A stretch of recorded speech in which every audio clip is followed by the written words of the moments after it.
Good morning, students. Our today's topic is Animal Kingdom.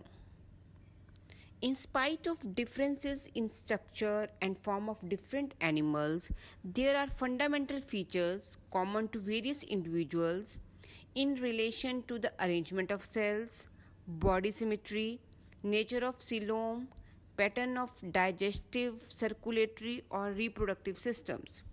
These features are used as the basis of animal classification, and some of these we will discuss now. First is level of organization. Some animals have cellular level of organization, some have tissue level of organism, still others have organ level of organization, and others have organ system level of organization. In your book, on page number 60, salient features of different phyla in animal kingdom is shown. So first learn the phylum names, then level of organization. This chart is shown, so try to learn this one. So first learn the phylum's name as you have already learned in class 9th, that is Porifera, Coelenterata, Stenophora. This new has added here. Stenophora, Platyhelminths, Esculmens, Annelida, Arthropoda, Mollusca, Echinodermata, Hemichordata. This is added new one is added here. Then chordata. Learn the names, then you will be able to learn the salient features of different phyla. So first, level of organization. Though all members of Animalia are multicellular, all of them do not exhibit the same pattern of organization of cells. For example, in sponges, the cells are arranged as loose cell aggregates, cellular, that is, they exhibit cellular levels of organization. Only cells are present, cells are not aggregate to form tissues, etc. Some division of labor occur among the cells. In coelentrates, the arrangement of cells is more complex. Here, the cells performing the same function are arranged into tissues. So, in Coelenterata, tissue level of organization is present. A still higher level of organization, that is organ level, is exhibited by the Platyhelminths and other higher phyla, where tissues are grouped together to form organs, each specialized for a particular function.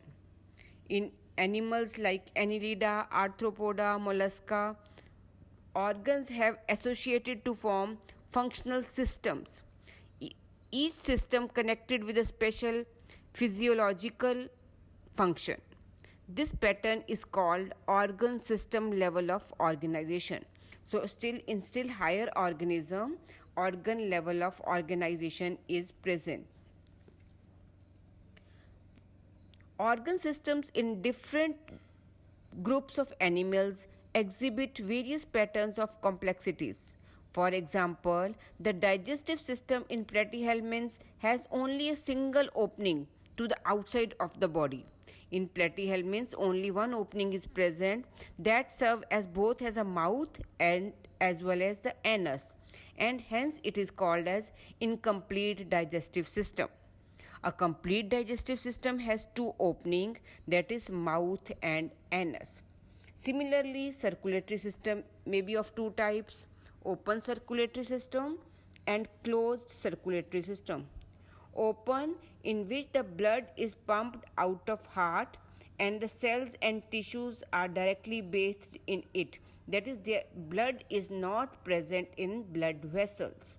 Whereas in closed type of circulatory system, blood is circulated through a series of vessels of varying diameters like arteries, veins, and capillaries.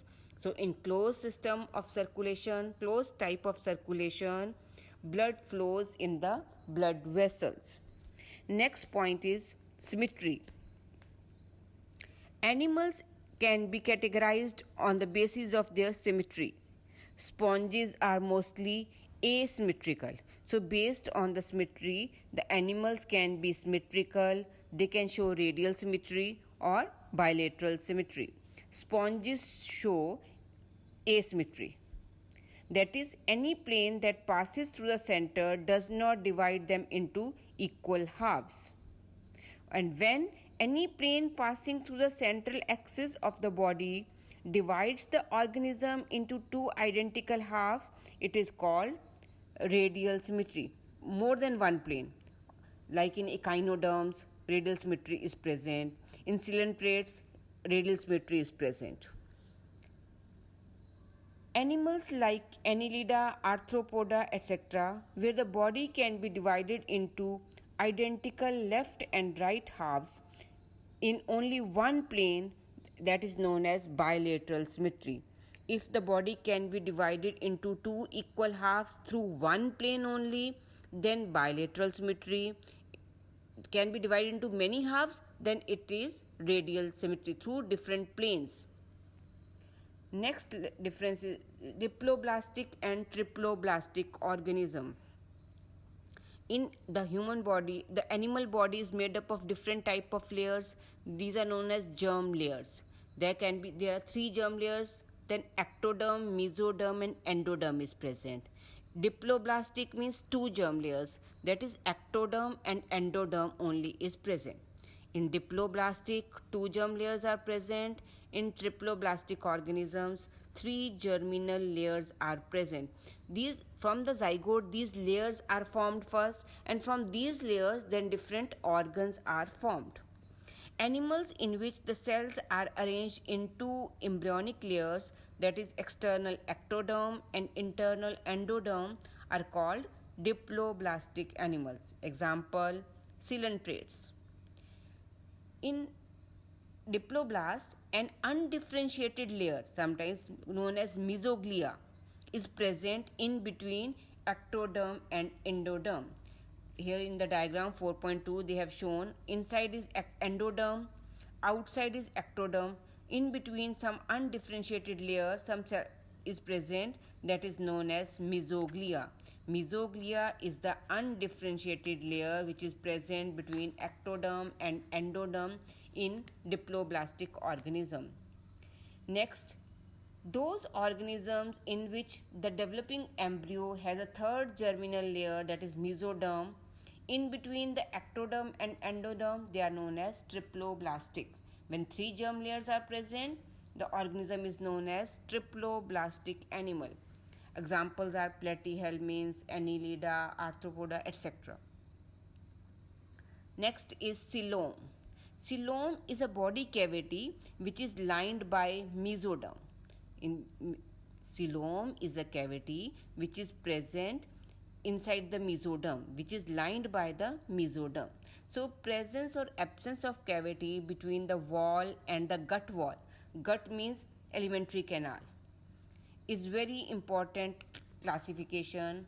The body cavity which is lined by mesoderm is called coelom. Animals possessing coelom are known as coelomates. Example, Annelida, Arthropoda, etc.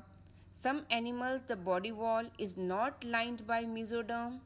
Instead, the mesoderm is present as scattered pouches in between the ectoderm and endoderm. Such a body cavity is called as pseudocoelom. In pseudocoelom, some mesoderm is present in the form of pouches.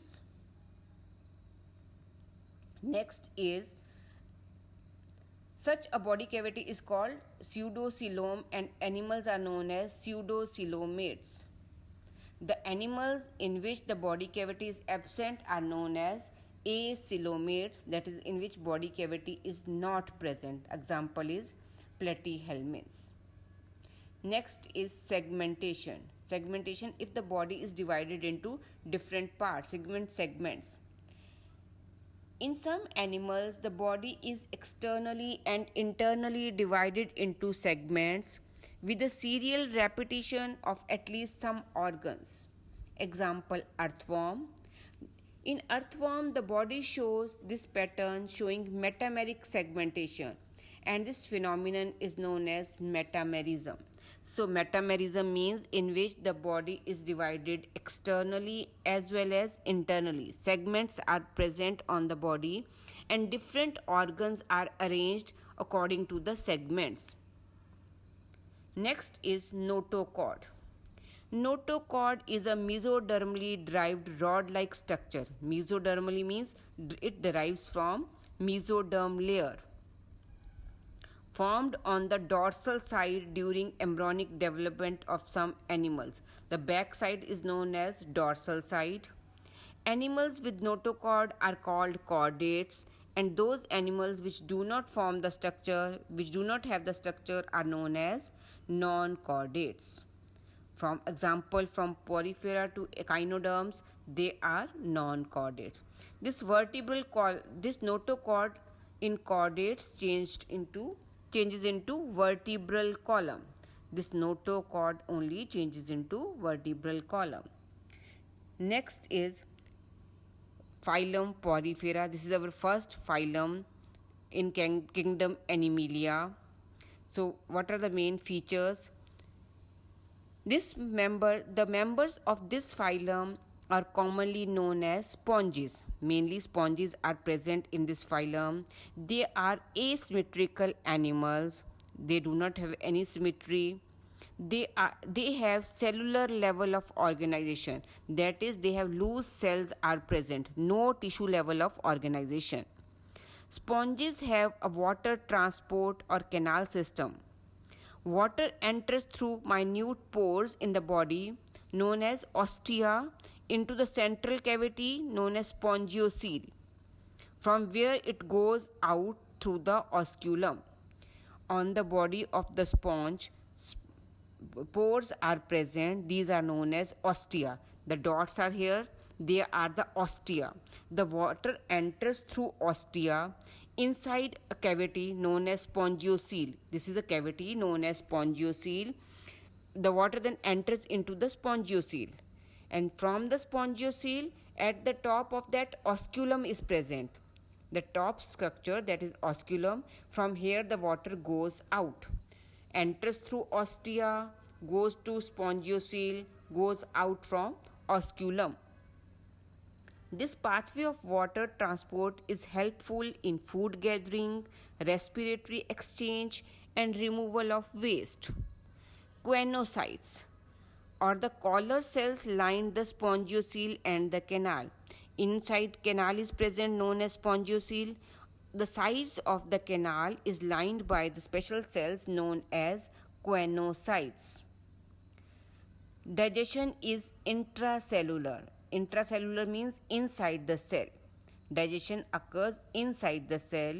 The body is supported by skeleton made up of spicules or spongin fibers. In them, the skeleton is made up of spicules, small structures, or spongin fibers. Sexes are not separate, that is, it is hermaphrodite. Hermaphrodite means that eggs and sperms are produced by the same individual. Their sex organs are not separate, they are present in the same individual. Sponges reproduce asexually by fragmentation and sexually by formation of gametes. Fertilization is internal. Internal means inside the body of the female, and development is indirect. Indirect means in which they have a larva stage which is morphologically different from the adult. This type of development is known as indirect development. Example is Sycon, Spongilla, Euspongia, bath sponge. So learn this. From this, the dark words which are given, that they are important, and learn 4 features of phylum Porifera and at least 2 examples each. 4 features of phylum Porifera, 2 examples, and these dark words, highlighted words which are shown here, learn the meaning of these. These are the important points. I hope this is clear. If you have any doubt, you can ask me. Thank you.